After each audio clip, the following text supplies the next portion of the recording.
go out and learn more from Rob. He's out in the world of solutions, and we're going to be talking about identity security, new innovations that Cisco is making around identity and AI, which is obviously going to be better for users, it's easier. Obviously, though, the question is, how do we make it safe and secure? So, Rob, I believe you're out in the world of solutions. You're going to show us an identity security demo, is that right? Yes, I am, Nish. Thank you so much. I'm here. So there's a lot of security demonstrations around here, and we've heard a lot about them in the keynote. One of the things that stood out to me, though, in the keynote was this notion of identity. And I think we all have an idea of how important identity is. A lot of that stuff goes without saying, but a lot of us don't realize how much of an open vector it might be for threats. And I ran into Chad Skipper, a fellow Texan no less, who's here to help us understand a bit more about identity. I wonder if you could walk us through what's important to understand here. Thanks, Rob. Look, did you know that 74% of breaches have to do with the human element? Human element? Human element, okay. Meaning social engineering, phishing, trying to get the user to interact with something in order for that threat actor to get my credentials.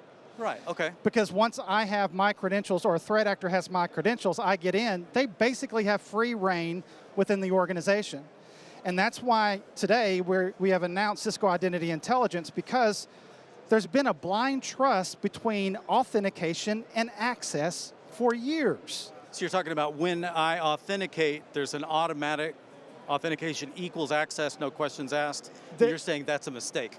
I'm not saying that's a mistake. I'm saying it could be a mistake. Okay, fair. I'm saying that we've been asking, can the user get access, instead of asking, should the user get access, based on current telemetry of that identity, of that machine identity, or of that application. So context. Context is key, right? And if we can give that context, like somebody stole my identity, but I have context that he logged in from an unmanaged device. That's a red flag. He didn't use MFA. He's logged in from a new ISP, or he's logged in from a place that's impossible travel. So Cisco Identity Intelligence is able to consume from an agnostic amount of identity providers.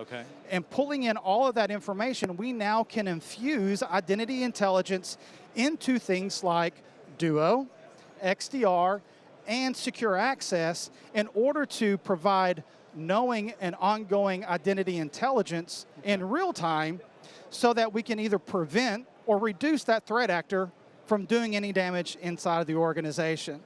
And so today I have a specific demo of Cisco Identity Intelligence injecting or infusing intelligence around identity into Duo itself. Let's go through this. So Duo Advanced Identity Protection. So let's take a look at this for a moment. Let's pretend now that we've got Ollie here, and Ollie's a bad threat actor. That's all he does all day. And he's phishing. And so he goes and researches Acme Corporation, and he's pretending to be Ollie within the Acme Corporation. And so what he does is he creates a phishing email, and he sends it to Lee inside the Acme organization. Now, Lee wakes up in the morning, and he knows Ollie, because Ollie works there, but he logs in, and he sees that Ollie sent him an email, but look, I left my computer at home, so I'm sending you this doc you requested from my personal email. People fall for this all the time. And so what Lee does is he actually clicks on that doc. And what happens now is Ollie, with his malware, is able to hijack Lee's session. And he can do that without authenticating. Look at this, Steve. We got this breakdown here. Yep. And so what happens is Duo, based on the infusion of the intelligence from Cisco Identity, can now see that we have multiple sessions of Lee. And so we have the ability now to take a look at that and actually revoke those sessions based on current intelligence from Cisco Identity Intelligence and the infusion that we're doing.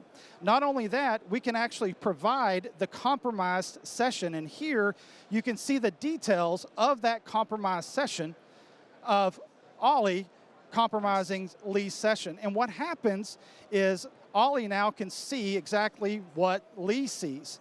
And what Duo can do, it can push down an authentication and re-authenticate to where now we're kicking Ollie off and making Lee re-authenticate inside the organization. Oh, that's incredible. right? And so what Cisco Identity Intelligence provides are multiple things here.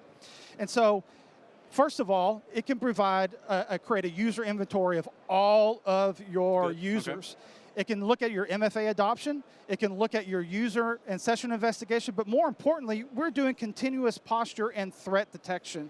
Yeah. And so we can infuse things like posture checks and threat checks into Duo.